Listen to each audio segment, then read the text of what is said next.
Straight line के 11वें खंड में आप सबों का स्वागत है स्टूडेंट्स। आज हम लोग इस खंड में पढ़ेंगे नॉर्मल फॉर्म और perpendicular form of a straight line. कहने का मतलब यह है स्टूडेंट्स कि किसी स्ट्रेट लाइन का नॉर्मल फॉर्म या परपेंडिकुलर फॉर्म क्या होता है। मतलब एक स्ट्रेट लाइन हमने लिया और ओरिजिन से अगर उसके ऊपर कोई परपेंडिकुलर डाला, उसमें परपेंडिकुलर लेंथ हमें मालूम है और वो परपेंडिकुलर लाइन जो ज्वाइनिंग होती है वो अगर एक्स एक्सिस के पॉजिटिव डायरेक्शन में कुछ एंगल्स बनाती है, उस स्थिति में हमारे स्ट्रेट लाइन का इक्वेशन क्या होता है, उसका क्या कंडीशन है, उसके बारे में आज इस अंक में विशेष चर्चा करेंगे। तो आइए स्टूडेंट, नॉर्मल फॉर्म और perpendicular form of a line, मतलब किसी भी लाइंस का नॉर्मल फॉर्म और परपेंडिकुलर लाइन क्या होता है। और स्टूडेंट, इस थ्योरम के माध्यम से इसको समझते हैं कि the equation of a straight line upon which the length of perpendicular from the origin P, मतलब एक लाइन है और ओरिजिन से एक दूसरी लाइन से उस पर परपेंडिकुलर डाला गया जिसका लेंथ कितना है, पी है। And this normal max an angle alpha with the positive side और पॉजिटिव डायरेक्शन, पॉजिटिव साइड कह लीजिए या पॉजिटिव डायरेक्शन कह लीजिए, of x axis. X axis के पॉजिटिव डायरेक्शन में कितना एंगल बनाती है, वो नॉर्मल अल्फा कोण बनाती है। तो इस तरह से उस स्ट्रेट लाइन का इक्वेशन हो जाएगा x cos alpha plus y sin alpha equal to p। और स्टूडेंट्स, आइए हम लोग पहले फिगर बनाते हैं इसका, इसके बाद इसको सॉल्व करते हैं। यहाँ पर लिखेंगे प्रूफ, क्योंकि इसको प्रूव करना है। सो स्टूडेंट, यहाँ पर हम एक फिगर अच्छे से ड्रॉ कर लेते हैं। तो ये हो गया हमारा x एक्सिस, ये हो गया o या जीरो कहिए या y एक्सिस, ठीक है। अब यहाँ से हम एक नॉर्मल हमने इस पर डाल दिया, ये है परपेंडिकुलर, यहाँ पर इसका नाम हमने n रख लिया और ये लेंथ जो है स्टूडेंट ये है p, छोटा सा p, ठीक है।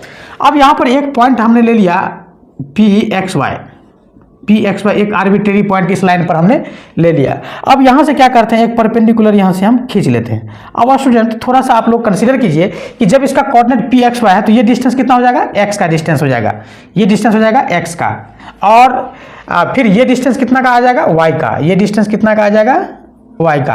अब स्टूडेंट, इसमें बहुत बड़ी बात है स्टूडेंट्स, यहाँ से हमने परपेंडिकुलर तो डाल दिया, बट ये कह रहा है कि ये जो नॉर्मल है, ये जो परपेंडिकुलर आपने ओरिजिन से डाला है, वो एक्स एक्सिस के पॉजिटिव डायरेक्शन में अल्फा कोण बनाती है। अब ये अल्फा कोण बनाने लगी है स्टूडेंट्स यहाँ पर। अब देखिए, ये अल्फा अगर बनाएगी तो ये कितना आ जाएगा, ये 90 है, ये तो 90 माइनस अल्फा, तो ये एंगल कितना आ जाएगा, अल्फा आ जाएगा, ये भी एंगल क्या आ जाएगा, अल्फा। अब ये पी एन, चलिए क्यू, यहाँ पर आर, यहाँ पर चलिए एस सेट कर लिए, ठीक है। अब इस ट्रायंगल में आप देखिए, मतलब in triangle P Q R triangle में देखिए तो आप लिखेंगे, चलिए कॉस अल्फा इक्वल टू लिखते हैं, sorry tan alpha equal to लिखते हैं, टेन अल्फा इक्वल टू लिखते हैं। तो क्या लिखेंगे, क्यू आर अपॉन ये वाई, चूंकि पी क्यू का वैल्यू कितना, y, सो y, तो इस तरह से आप क्यू आर का वैल्यू क्या लिखेंगे, y टेन अल्फा, ठीक है, इक्वेशन फर्स्ट। अब आइए आप इस ये ट्रायंगल में, मतलब in triangle O N R में, इस ट्रायंगल में देख लीजिए आप, कॉस अल्फा को लिखिए, कॉस अल्फा इक्वल टू कितना, तो कॉस अल्फा, तो इसके लिए बेस हो जाएगा p, तो p अपॉन, और हाइपोटेन्यूस हो जाएगा ये ओ आर को क्या लिखेंगे, ये डिस्टेंस कितना आ जाएगा स्टूडेंट, ये है x, मतलब यहाँ से लेकर के और यहाँ तक कितना आ जाएगा, x, ठीक है। मतलब ओ क्यू का वैल्यू कितना, x, तो इसको क्या लिखेंगे, ओ क्यू और प्लस क्यू आर लिख सकते हैं, हाँ, चूंकि ओ आर को आप O Q plus Q R लिख सकते हैं। सो p अपॉन, ये p लेंथ है, और ओ क्यू का वैल्यू कितना, x, और प्लस ये कितना, क्यू आर का वैल्यू कितना देख सकते हैं, y टेन अल्फा। सो अब यहाँ बाय क्रॉस मल्टीप्लीकेशन कीजिए तो क्या हो जाएगा, x cos alpha, x plus y tan alpha into cos alpha equal to p. मतलब अब इसको मल्टीप्लाई कर लीजिए, क्या हो जाएगा, x cos alpha plus y tan alpha into cos alpha क्या हो जाएगा, sine alpha equal to p. और इस तरह से स्टूडेंट्स हमारा ये थ्योरम प्रूव हो गया। आइए स्टूडेंट, इसको हम लोग सेकेंड मेथड से करते हैं, ये हमारा फर्स्ट मेथड था, इसे हम लोग सेकेंड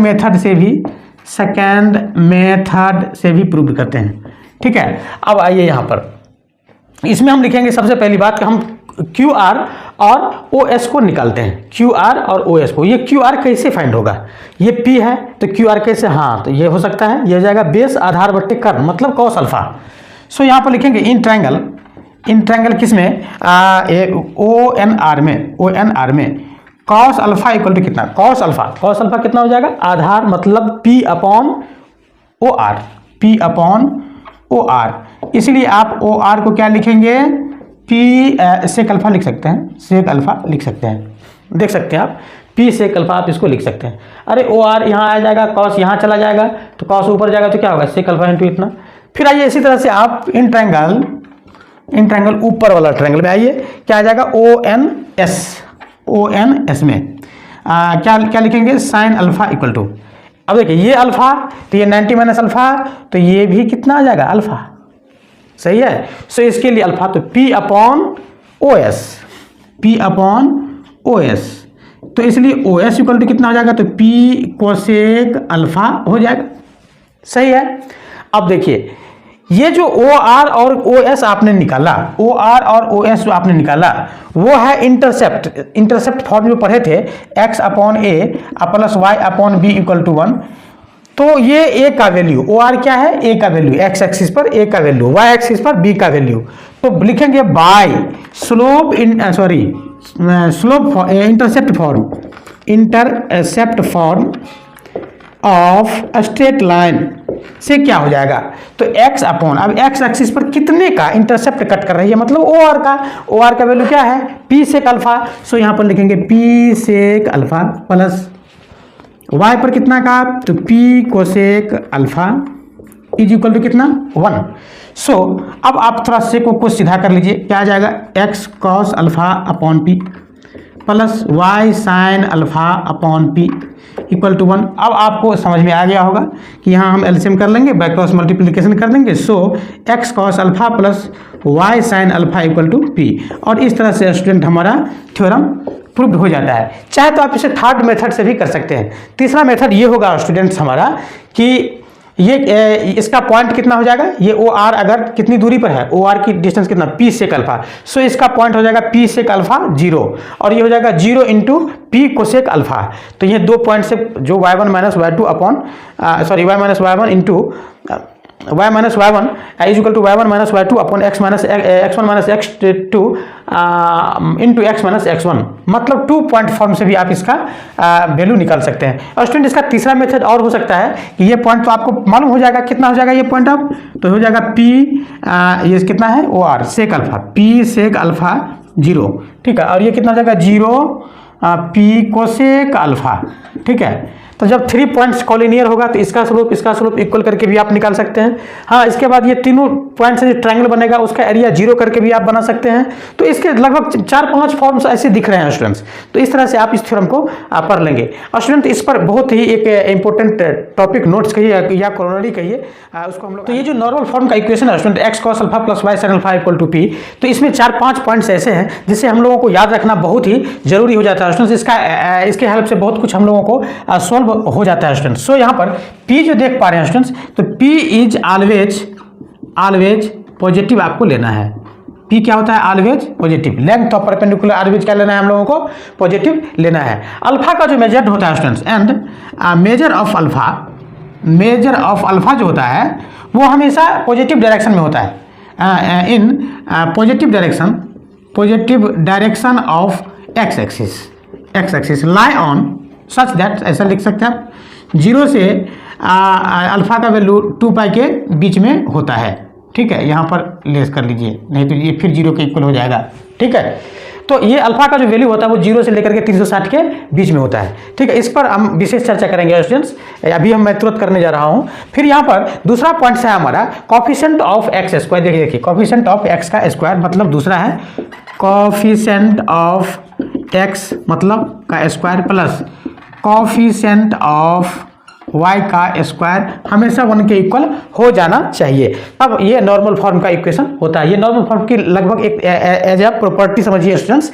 हाँ, तीसरा पॉइंट है हमारा कि ये cos अल्फा और cos 90 माइनस अल्फा, ये है cos alpha and cos 90 minus alpha is direction cosine of O N perpendicular line. ये ओ एन क्या था, तो ओ एन इस तरह से था स्टूडेंट, यहाँ से हम परपेंडिकुलर डाले थे एन, यहाँ पर ओ एन ऐसा किए थे, ये अल्फा था, तो ये ओ एन का डायरेक्शन कोसाइन होता है, एक होता है अल्फा और दूसरा होता है 90 माइनस अल्फा, ठीक है। सो यहाँ पर अगर कॉस लगा देते हैं तो ये डायरेक्शन कोसाइन, ये अल्फा का मतलब ओ एन के द्वारा ये डायरेक्शन कोसाइन होता है। सो ओ एन का डायरेक्शन कोसाइन 2 तरह से होता है, एक होता है 90 माइनस अल्फा और दूसरा होता है अल्फा।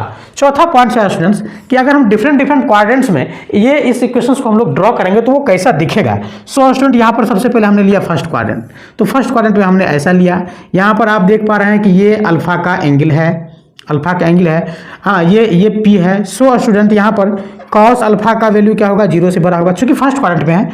ये हो जाएगा साइन अल्फा का वैल्यू भी 0 से बड़ा होगा, और पी तो ऑलवेज 0 से बड़ा ही लेना है, ठीक है। सो यहाँ फर्स्ट क्वाड्रेंट में। अगर हम इसी तरह से सेकंड क्वाड्रेंट की बात करें तो सेकंड क्वाड्रेंट हम लोगों को ऐसा दिखता है स्टूडेंट, ऐसा दिखता है। सो अल्फा का मेजर हम लोग इस तरह से करेंगे।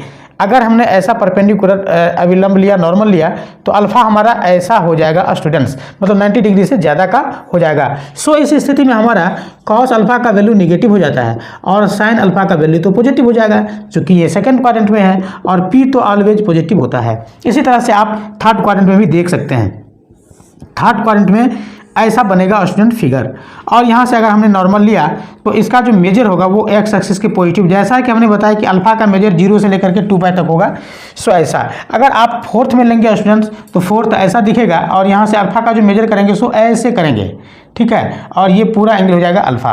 हाँ, थर्ड में कॉस अल्फा क्या हो जाएगा, cos alpha negative, sine alpha भी क्या हो जाएगा निगेटिव, और पी तो हमेशा पॉजिटिव होगा। ये लेंथ ऑफ, ठीक है, लेंथ ऑफ परपेंडिकुलर, ठीक है। तो इस तरह से अब हमारा बहुत ही अच्छा एक पॉइंट है स्टूडेंट्स, फिफ्थ नंबर का पॉइंट है कि जब ये अल्फा का वैल्यू हम 0 कर लेते हैं, if alpha equal to 0 degree, alpha का वैल्यू हम 0 डिग्री कर लेते हैं, तो इस स्थिति में हमारा x इक्वल टू पी बच जाता है। मतलब ये जो इक्वेशन होता है, सो इसको ऐसे लिखिए, अच्छा नहीं लग रहा है, देन इक्वेशन हो जाएगा x इक्वल टू पी, मतलब ये हो जाएगा x equal to p, x equal to P.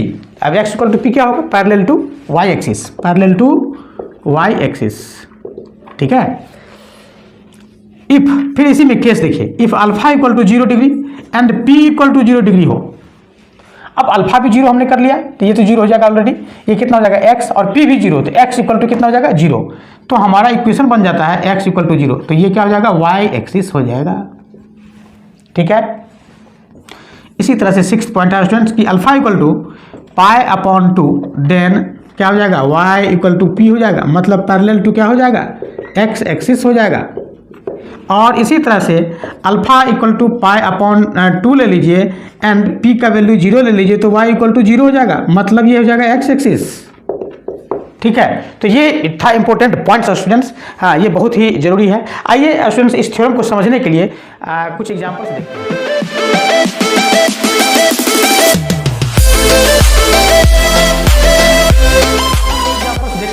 Example number first में कहा कि the length of perpendicular from origin to the line is 6 and the line makes an angle 120 degree with the positive direction of y axis, then the find the equation. कहने का मतलब ये है students कि एक स्ट्रेट लाइन है, यहां पर हम लिखते हैं सॉल्यूशन फर्स्ट। एक स्ट्रेट लाइन है जो y एक्सिस के पॉजिटिव डायरेक्शन में 120 का कोण बना रही है, तो ये हो गया 120 डिग्री का कोण। अब देखिए ये 120, तो ये कितना हो जाएगा 60, ये कितना हो जाएगा 30, ये कितना हो जाएगा 150, 150 का कोण बन जाएगा, ठीक है। लेकिन हमको फाइंड आउट करना है क्या, नॉर्मल का, और परपेंडिकुलर का लेंथ कितना है 6। अब ये देखिए ये हो गया कितना 150, ये कितना हो गया 30, ये 90 डिग्री, ये 30, सो ये कितना हो जाएगा 60। अब आपका p का वैल्यू 6 है और अल्फा का वैल्यू 60 डिग्री है।